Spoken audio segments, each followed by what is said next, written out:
Police team पर हमला करने वाले 18 आरोपियों को गिरफ्तार कर लिया गया। हाथों में रस्सियां बांधकर उनका सार्वजनिक जुलूस निकाला गया।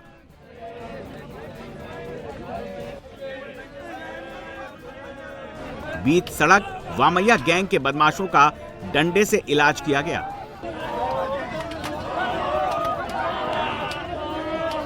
बीच सड़क पर कान पकड़कर उठक बैठक कराई गई। बदमाशों से सार्वजनिक रूप से माफी मंगवाई गई।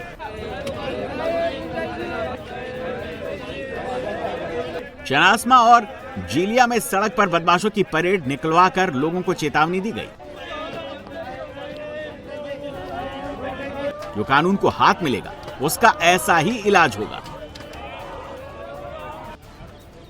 आरोपियों का सार्वजनिक जुलूस चानास्मा पुलिस स्टेशन से बस डिपो तक निकाला गया।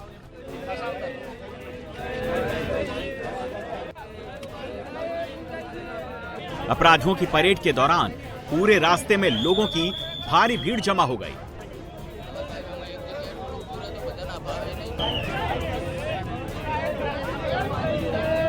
जुलूस के दौरान आरोपी लगातार माफी मांगते रहे। पुलिस उन पर लाठियां बरसाती रही।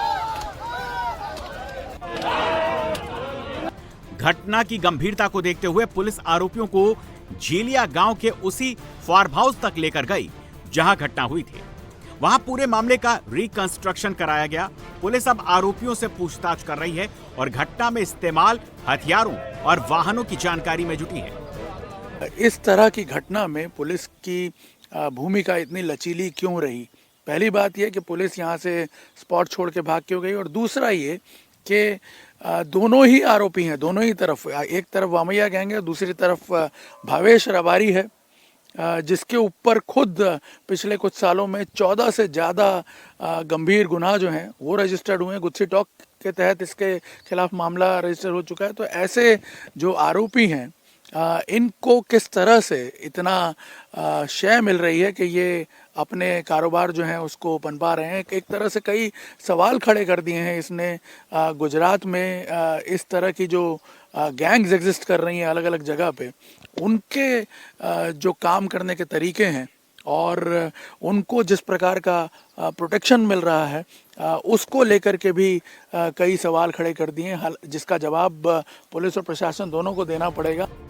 पाटन में दो गैंग आमने सामने हैं। एक तरफ वामैया गैंग है तो दूसरी तरफ भावेश रबारी। भावेश रबारी के फार्म हाउस पर यह हमला उसके ही गुर्गे ने करवाया।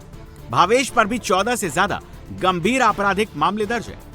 एक साथ इतने 8-10 गाड़ी आई थी, 15-20 लोग अपने अलग अलग हथियार लेके जो उतरे थे और जोर शोर से बोल रहे थे, तो उसके हिसाब से ये पुलिस थोड़ा सा पीछे हटकर कार्रवाई की है हमने उसमें कार्रवाई की है। हमने पीआई को सस्पेंड किया है, साथ में जो 7-8 पुलिस वाले थे उनको भी हमने सस्पेंड किया। एक तरफ लोग पुलिस के भागने पर सवाल उठा रहे हैं तो पाटन एसपी ने दावा किया कि पुलिस घटना स्थल से भागी नहीं, बल्कि वहां मौजूद पीसीआर वैन में आर्म्ड गार्ड्स नहीं होते हैं तो री-इन्फोर्समेंट के लिए कॉल करने उसे लेने गए थे।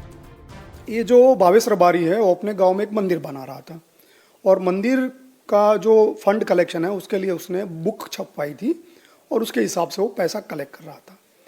तो इसका जो आदमी है जितूबा करके, वो अपने इलाके में मतलब बनासकांठा में इसके हिसाब से पैसा कलेक्ट कर रहा था।